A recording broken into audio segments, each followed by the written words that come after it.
So real estate and luxury sales, हर बंदा इस क्वार्टर से बड़ा एक्सपेक्टेशन करके बैठा होता है, वो हम अचीव भी करते हैं।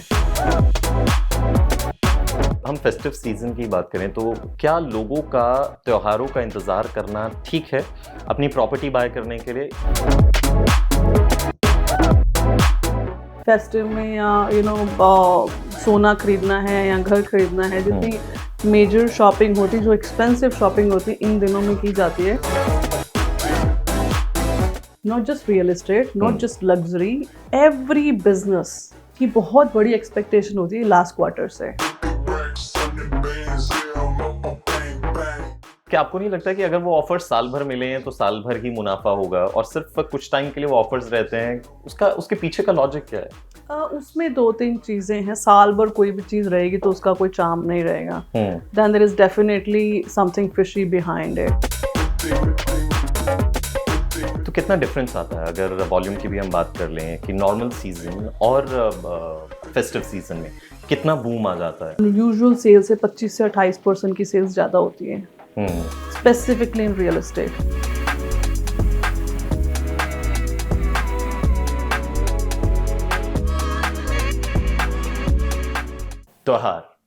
त्योहार जो बहुत सारी खुशियां लाते हैं हम सभी के लिए, हमारे परिवार के लिए। एक मौका होता है गेट टुगेदर का, एक मौका होता है अपने परिवार वालों से मिलने का और उनके साथ हर वो छोटी बड़ी खुशी एंजॉय करने का जिसका हम इंतजार करते हैं। और इंतजार हम करते हैं अपने सपनों को घर लाने का। हम इंतजार करते हैं अपनी पसंद की गाड़ी, अपनी पसंद का प्लॉट, अपने पसंद का घर खरीदने का। इंतजार करते हैं इस दिन का, शुभ दिन का, कि जब हम अपने सपनों को जीना शुरू कर सकें। लेकिन क्या आज के खास दिन का, यानी कि फेस्टिवल्स के डे का इंतजार करना ठीक है? या कभी भी प्रॉपर्टी में इन्वेस्ट किया जा सकता है? या जब आप प्रॉपर्टी में इन्वेस्ट करने का इंतजार करते हैं त्योहारों का, जब डिमांड बहुत ज्यादा बढ़ जाती है, क्या वो वक्त सही होता है? क्या इस त्योहार के पीछे आपके साथ फ्रॉड तो नहीं हो रहा है? आपको जो बहुत सारे ऑफर्स दिए जाते हैं, क्या वो सही है? बहुत सारे सवाल आए ना आपके भी दिमाग में, मेरे कुछ सवालों से ही। बस यही वो सवाल हैं जिनका जवाब हम लेने वाले हैं। और आज हमारे साथ खास मेहमान हैं इंद्रजीत औलख जी। कैसी हैं आप? She is a founder of Empro developer. और आपसे हम बहुत जेन्युइन, बहुत एक कहते हैं ना स्ट्रेट आंसर की उम्मीद करते हैं और वो आपसे हमें मिलता है। तो मेरा सबसे पहला सवाल यही है कि फेस्टिवल का मंथ जो है वो शुरू हो गया, दिवाली आने वाली है और भारत में दिवाली का बेसब्री से इंतजार खुशियों के लिए तो होता ही है, लेकिन अपने सपनों को खरीदने के लिए भी होता है कि यार मुझे मेरे सपने की गाड़ी चाहिए, यार मुझे प्लॉट लेना, मुझे घर लेना है। कितना सही है त्योहारों का इंतजार करना? और क्योंकि साल भर हम रुके रहते हैं, दिवाली आएगी तब देखेंगे, क्या कहेंगे आप? आई थिंक दुनिया में दो सबसे well celebrated festives, one is Christmas and two is Diwali ji. And सबसे बड़ा जो मुझे ऐसा लगता है कि you checking out my face, आप कह रहे थे थोड़ा बेटर लग रहा है लास्ट टाइम से। फेस्टिवल की रौनक है, ये वेदर, ये एनवायरनमेंट, ये वाइब हम सबको as a Indian, as a human, हम सबको बहुत ज़्यादा पसंद है। बिल्कुल। गर्मी से सर्दी में जा रहे हैं, सबसे फेवरेट सीजन हर एक का, mostly people like it. North India में सबसे बढ़िया वेदर, और हमारा not just real estate, not just luxury, every business, ये जो लास्ट क्वार्टर होता है हर बिजनेस के लिए, चाहे वो ग्रोसरी है, चाहे वो खिलौनों की दुकान है, चाहे वो स्टेशनरी है, बच्चों बैग चेंज करते हैं कि दिवाली आई मुझे नया बैग चाहिए, सो मुझे ये नई एक्सेसरी चाहिए। सो हर बिजनेस की बहुत बड़ी एक्सपेक्टेशन होती है लास्ट क्वार्टर से, which is around Diwali, Navratris and around Christmas. थोड़ा सा एक्सप्लेन करेंगे कैसे? इमोशंस, और दूसरा प्रोस्पेरिटी। हमारे पूरी जो इकोनॉमी है, मेजर जो कंट्रीब्यूशन है जो फार्मिंग की है, तो उसमें पहले 3 महीने साल के, जब ऑब्वियसली ग्रेन इसकी गेहूं की होती है हार्वेस्टिंग, और ये इस टाइम पे राइस की, पैडी की होती है, तो ये शुरू से ही, आज तो हम और मल्टीपल बिजनेसेस में चले गए, इकोनॉमी में और बड़े सारे टैंट्रम्स आ गए, बट एक बहुत अच्छे पीरियड से फार्मिंग, हमारी कंट्री जानी जाती है फार्मिंग के लिए। तो फार्मिंग के आसपास ही सारे फेस्टिव्स होते थे, क्योंकि उन दिनों में लोगों के पास पैसे आते थे, हार्वेस्ट बेचते थे या एक्सचेंज करते थे। बहुत ज्यादा पीछे चले तो एक्सचेंज होते थे कि आप गुड़ बनाते हो, मैं तो मैंने अपना चावल दिया, आपसे गुड़ ले लिया, या there are multiple things they been exchanging.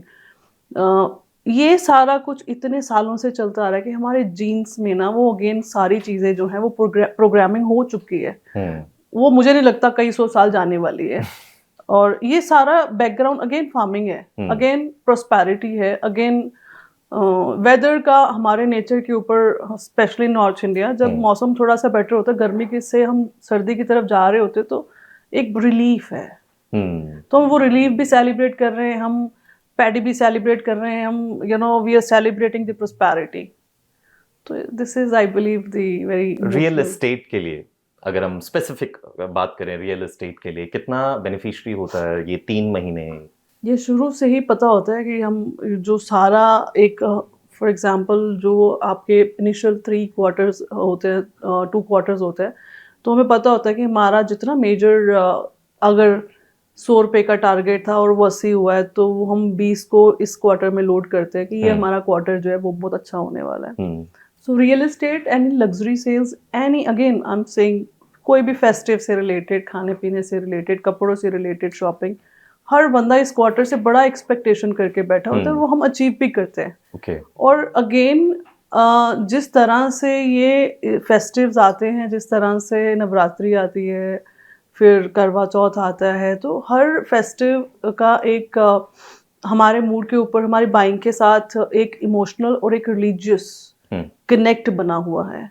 तो श्राद्ध के बाद जब नवरात्रि आती है तो हमारा होता है कि जितनी शॉपिंग है, शादियां शुरू हो जाती हैं, अब उससे अब नए उसमें चलते हैं। पिछले 50-60 साल से जितने एनआरआईज हैं वो इस मौसम में, क्योंकि वहाँ क्रिसमस की वेस्ट में क्रिसमस की छुट्टियां होती हैं, तो वो सारे आते हैं। तो जब आते हैं, हम ये तो बहुत लार्ज स्केल बातें करें, अब छोटे स्केल पे भी बात करते हैं कि हिमाचल में भी अगर टूरिस्ट जाता है तो वो भी कोई 500,000 रुपये की कॉन्ट्रीब्यूशन इकोनॉमी में करके आता है। तो जब एनआरआई आता है तो उनकी मेजर कंट्रीब्यूशन है हमारे इकोनॉमी के ऊपर। तो बहुत अच्छा, 1 is the festive, 2 is the शादियाँ, 3 इज द हार्वेस्ट, 4 इज कि आपके रिलेटिव्स आ रहे हैं आपसे मिलने, बहुत अच्छी अच्छी चीजें हो रही हैं। तो अगर हम फेस्टिव सीजन की बात करें तो क्या लोगों का त्योहारों का इंतजार करना ठीक है अपनी प्रॉपर्टी बाय करने के लिए, सिर्फ इस वजह से कि ठीक है अच्छे दिन हैं, शुभ दिन माने जाते हैं, शुभ दिन पे कुछ भी काम किया जाए तो वो अच्छा ही होता है, या फिर साल में कभी भी उन्हें ले लेना चाहिए, या फिर अच्छे ऑफर्स मिलते हैं सिर्फ इस वजह से उन्हें इंतजार करना चाहिए इस क्वार्टर का? ये ना बड़ा इमोशनल और बड़ा ही ज्यादा, क्या बोल सकते हैं, it's very, can be a very sensitive topic to connect with, कि इस सीजन में क्यों बाइंग करनी है। ये हमारे ट्राइड एंड टेस्टेड चीजें हैं, अब चलती आ रही हैं। इस मौसम में, इस फेस्टिव में, या सोना खरीदना है या घर खरीदना है, जितनी मेजर शॉपिंग होती, जो एक्सपेंसिव शॉपिंग होती है, इन दिनों में की जाती है, और वो माना जाता है कि हमारे लिए प्रॉस्पर करती है, हमारी हेल्थ को, हमारी वेल्थ को मल्टीप्लाई कर रही है, हमारी खुशियों को मल्टीप्लाई कर रही है।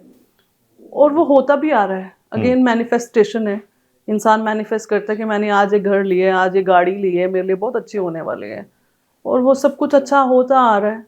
उसको हम, मेरे ख्याल में मैं उस पोजीशन में नहीं हूँ कि मैं उस जाके टॉपिक में इस इमोशन को मैं कंट्रोवर्सी करूँ, but for me as a human being, as a individual, मेरे लिए भी ये बेस्ट सीजन है। I am buying my own house in this season. तो वो हर एक के लिए आई बिलीव एक बना हुआ है, हमारा एक कॉन्सेप्ट चलता आ रहा है, उस कॉन्सेप्ट में हम लोग सारे प्रॉस्पर कर रहे हैं, करने देते हैं। बहुत सारे ऑफर्स आते हैं, आप कुछ भी खरीदने जाएं आपको बहुत ऑफर्स, डिस्काउंट्स आपको दिए जाते हैं। वो कई बार लगता है कि हाँ यार ये बहुत अच्छा है। क्या आपको नहीं लगता कि अगर वो ऑफर्स साल भर मिले हैं तो साल भर ही मुनाफा होगा, और सिर्फ कुछ टाइम के लिए वो ऑफर्स रहते हैं, उसके पीछे का लॉजिक क्या है? उसमें 2-3 चीजें हैं। साल भर कोई भी चीज रहेगी तो उसका कोई चार्म नहीं रहेगा। Then there is definitely something fishy behind it. ऐसा नहीं है कि जो ये ऑफर्स दिए जाते हैं वो मार्जिन में लोड नहीं, मतलब margin obviously, if I am giving my, जो 100 रुपए की मेरी चीज है, अगर मैं आज 5% डिस्काउंट पे दे रही हूँ, तो obviously I am losing 5%, but I am expecting a volume, कि मैंने अगर 50 सेल 3 महीने में करनी थी, और अगर मेरे को ये उसमें 50 सेल हफ्ते में हो रही है, तो मेरे को पता है, मेरी एक्सपेक्टेशन है नवरात्रि से, तो वो आता है कि हम लोग आपको गोल्ड कॉइन ऑफर करेंगे, या हम लोग आपको एक्स्ट्रा डिस्काउंट ऑफर करेंगे, कुछ एक्स्ट्रा फिट आउट्स दे देंगे, कुछ एक्स्ट्रा इलेक्ट्रॉनिक्स दे देंगे।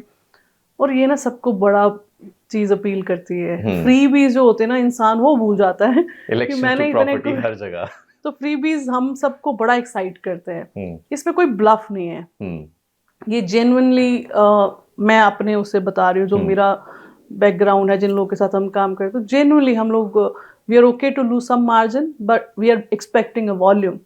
So if you are losing a percentage somewhere but you are gaining huge volume in terms of sales, जो आपने इतना मार्केटिंग कॉस्ट या इतना लंबा टाइम खर्च करके सेल्स गेन करनी, तो आपको अगर इस क्वार्टर में आ रही है, we okay to offer extra. तो कितना डिफरेंस आता है अगर वॉल्यूम की भी हम बात कर लें कि नॉर्मल सीजन और फेस्टिव सीजन में कितना बूम आ जाता है? Normally if everything is stable, जैसे कोई क्लाइमेट का या कोई पॉलिटिकल या कोई ग्लोबल इशू नहीं चल रहा है और ये everything is fine around us, usual sales से 25 से 28% की सेल्स ज़्यादा होती है, स्पेसिफिकली इन रियल एस्टेट। तो हमारा, मैं again I am telling you, हमारा पूरा बर्डन जो हम होता है ना, वो सारा इस क्वार्टर पे डाल देते हैं in terms of targets, in terms of expectations जो होती है हमारी बिजनेस के, उसको लेके, सेल्स को लेके, आउटपुट हमारी हमें पता होती है कि इस सीजन से हम निकाल लेंगे। तो सब ठीक रहता है तो 25 से 30% सेल्स यूजुअल उसमें ज़्यादा आती हैं। Nice.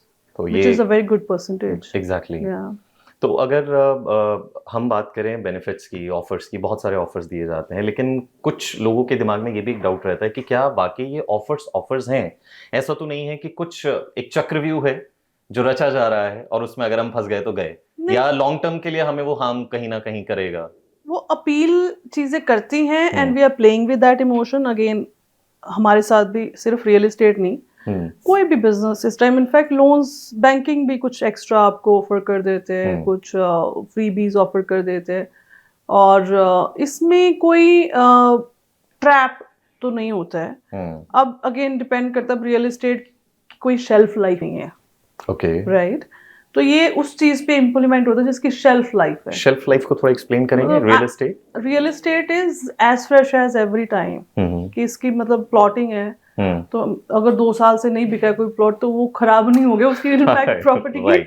Unlike other businesses, there are many businesses जिनकी शेल्फ लाइफ होती है, कोई प्रोडक्ट बना है, कोई मैन्युफैक्चर हुआ है, तो इसमें कोई आपके साथ ब्लफ नहीं हो रहा। That's what I am trying to tell you, कि आप एक प्रॉपर्टी ले रहे हैं, it's a solid investment which is there, you can touch it, feel it, have it and you feel proud about it, so there is no bluff in it.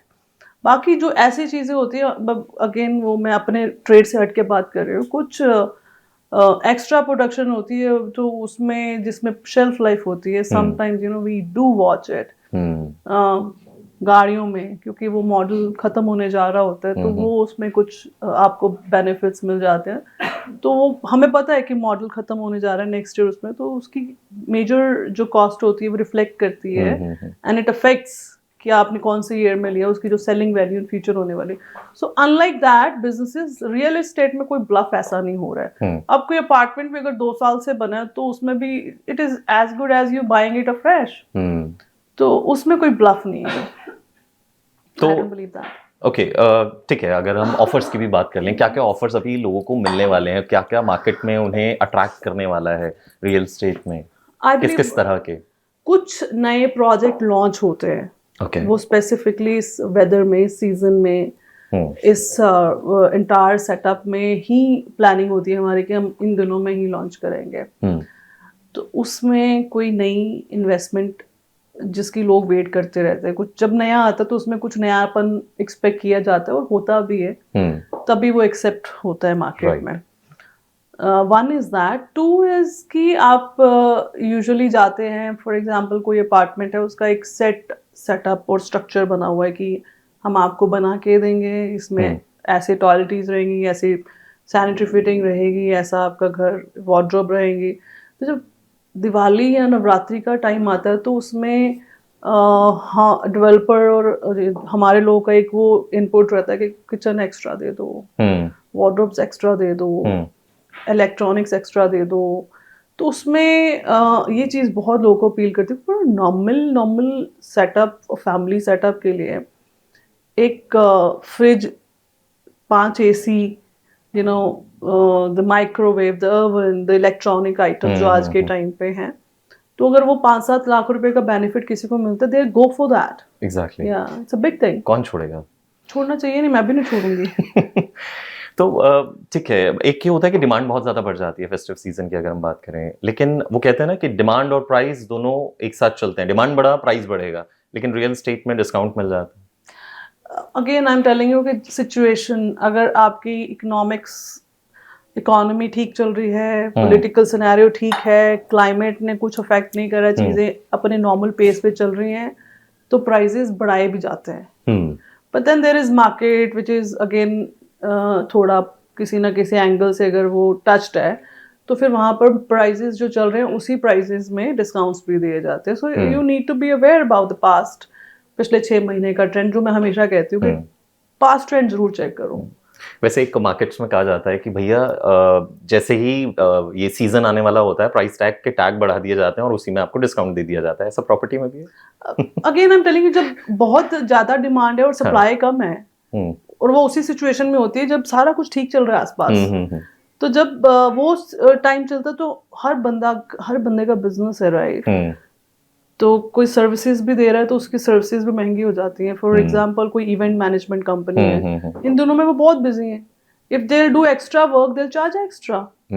तो अगर आज मैं कोई चीज बना रही हूँ और उसकी बहुत डिमांड है, तो मेरे को भी, मेरा बिजनेस है, I can know 10-15% extra. But अगर सब कुछ उस तरह से नहीं चल रहा है और मेरी सेल्स स्लो है ओवरऑल उस पर, तो मैं उसमें शायद नहीं लोड करूँगी। और मैं किसी को, मतलब I wouldn't suggest any developer कि आप लोड करो, just go with the flow, आप अपना अच्छा स्टॉक जो है वो निकालो। क्या ये सही है फेस्टिव सीजन में जब डिमांड ऑलरेडी बहुत हाई है तब आप चीज़ें खरीदें, या थोड़ा ठहर जाएं, फेस्टिव सीजन निकलने दें और फिर आप प्रॉपर्टी में इन्वेस्ट करें? वो यूजुअली देखिए, अब जो generation people at your my age, for us it might be the realistic approach, कि हम सोचे यार आज मुझे अगर ये रुपए की चीज मिल रही है, so that means there is some hike in it because there is demand in the market, तो मैं 2 महीना वेट कर लेती हूँ, because we think value for money and why waste a penny. But again जब बात धर्म की आ जाती है, रिलीजियस डेज की आ जाती है ना, वहाँ पर आपको अगर 2 लाख रुपए 4 लाख रुपए एक्स्ट्रा देना भी पड़ रहा है, पर ये ऑस्पिशियस डे है। अब गोल्ड की बात कर लेते हैं, सिल्वर की बात कर लेते हैं, this is again bullshit is happening around us. Gold prices मतलब बूम, जो शादी अभी कर रहा है उसको ये लग रहा होगा कि थोड़ा रुक जाऊं। आप उनको समझाओ कि आप नहीं लो, उनको तो लेना ही पड़ेगा, उनको लेना ही पड़ेगा। And then there are people जिनकी शादियां कोई ऐसा नहीं है, पर उन्होंने, क्योंकि ये डेज ऐसे हैं, लेना ही है, तो आप उनको नहीं समझा सकते। एंड वो कहीं ना कहीं हम सारे ऐसे हो चुके हैं। अगेन वही बात है कि हमारे जीन्स में कि नवरात्रि है, धनतेरस है, तो कुछ ना कुछ लेना ही है, चाहे प्राइस कहीं भी जा रहा है। अगेन वो बाइंग, आप समझो ना, दैट इज इमोशनल बाइंग। और अभी तो ज्यादातर लोग यही चीज बात कर रहे हैं कि यार अगर हम 2 साल पहले ले लेते तो सोचो, हम प्लान कर रहे थे गोल्ड लेने का, मतलब कहाँ 50,000 और 1,19,000 गोल्ड, तो डबल से भी ज्यादा। तो ये जो लग्जरी शॉपिंग होती है, रियल एस्टेट, मैं इतने सालों से, it's been more than 22 years I am working, और जब भी आप लेते हो, इवन एज अ कंज्यूमर, जब भी लेते हो आपको तब भी महंगा लगता है पॉइंट। तो आप फिर, आज मैं सोचूं हो बहुत महंगा है, थोड़ा रुक जाती हूँ, तो रुकते रुकते वो चीज़ और महंगी होती जाती है। हर 6 महीना में 10-15% कॉस्ट बढ़ रही है, right. तो फिर उस चीज़ में लगता है यार उस टाइम लिया होता। तो ये रिग्रेट हमेशा रहने वाला है। अगर किसी ने पैसा डाल दिया, ले लिया, इट्स ओके, अच्छा हुआ मैंने ले लिया, ये चीज रहेगी, वरना तो ये चीज है। बेसिकली मेरे साथ भी हुआ। I was checking a podcast. There's a channel about all the good Fortune 500 companies के CEOs हैं, उन्होंने एक चैनल बनाया, वहाँ पर they invite CEOs, वो बताते हैं। तो अगेन हर एक का ना अपना मनी मैनेजमेंट है। Okay. So there was debate कि मेरे को पैसा बैंकिंग में, अकाउंट्स में रखना है, वो कहते हैं कि मैं, जैसे मैं भी कहती हूँ कि मेरे को बैंक में नहीं रखना है, वो put it in the market. अब मार्केट आपके लिए शेयर मार्केट हो सकती है, मेरे लिए रियल एस्टेट हो सकता है, किसी के लिए क्रिप्टो हो सकता है। तो वो अगेन उसकी ग्रोथ जो है वो बैंकिंग से, अगेन कंट्रोवर्शियल सी बात हो जाती है, पर मेरे को ये लगता है कि बैंकिंग से बेटर रिटर्न और सेफ्टी मुझे रियल एस्टेट में लगती है। अगर कुछ ऐसा ना आए कि सारी चीजों के प्राइस धड़ाम हो जाए, धड़ाम भी हो जाए, रियल एस्टेट की ब्यूटी क्या है कि 0 से भी वो 0 से 10, 10 से 100, और वो हिस्ट्री है, आप उसको चेक करो, it is, I can challenge you on that. किसी ने प्रॉपर्टी में पैसा लूज नहीं करा है, that is a very temporary notion होता है वो कि हाँ वो प्राइसेस गिर गए हैं। It is not share market, आप हवा नहीं ले रहे हो, आप सॉलिड प्रॉपर्टी ले रहे हो जो आपके पास पड़ी है। अगर लाख से 80,000 की भी हो गई है, बट देन अगेन 80 से वो कब 8 लाख की हो जाएगी, that is again in a years, ऐसे मल्टीप्लाई होती हैं चीजें। कभी कोविड रीजन हो सकता है, कभी कोई और रीजन हो सकता है, कभी size of population in our country is always on our favour side, कि रियल एस्टेट है, नेसेसरी है, घर तो लेना ही है। अब दूसरा सबसे बड़ा, आई बिलीव हमारी कंट्री में रियल एस्टेट हो, हर बिजनेस हो, कितनी बड़ी ग्रोथ होने वाली है अनदर 5, 10, 15 ईयर्स में। एक जो लोगों के ऊपर बहुत हमेशा से रहा है दिमाग के ऊपर, वेस्ट जाके काम करना या आउट ऑफ इंडिया जितना जाने का चाम था, वो जैसे लोग लूज कर रहे हैं, रिवर्स माइग्रेशन होएगी, वो आएंगे, घर लेंगे, हर तरह का बिजनेस प्रॉस्पर करेगा और हमारा टैलेंट जो है हमारी कंट्री में रह जाएगा। तो हम देखेंगे कि हमारी कंट्री की ग्रोथ कहाँ जा रही है।